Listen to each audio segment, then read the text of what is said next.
Theories and speculations abound about the youth's fury that was triggered in Kenya, which drew its origin from inflation, high cost of living, and large-scale unemployment. When it spilled over to Nigeria to a large extent, and a lesser extent in other countries in East and West Africa, many thought it was a contagion that can have widespread ramifications.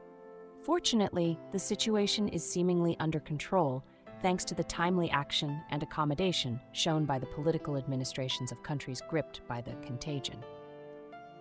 Trendsnafrica.com and Africa4U, in its recent editorial, observe the underlying reasons for the sudden outbreak of the primarily economic agitations, which would have precipitated into a massive Pan-African conflict.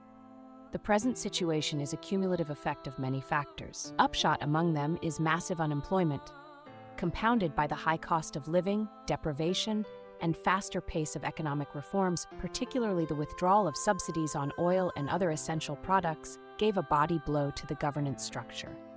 Yet, excessive subsidies and uncontrolled revenue expenditure have to be addressed pragmatically. Also, there is a realization that such far-reaching transformations need a consensual approach to discussing the problems and challenges, threadbare in a free and fair ambiance that upholds the right to dissent. Frustration and deprivation were felt across the continents, but mostly fell on youth, who have been chasing the dream of getting decent employment and a good living. Nigeria and Kenya have been getting foreign investments, but that is not creating adequate employment, mostly because the induction of state-of-the-art technologies are generally labor replacements, which cannot absorb the teeming millions chasing a few employment opportunities.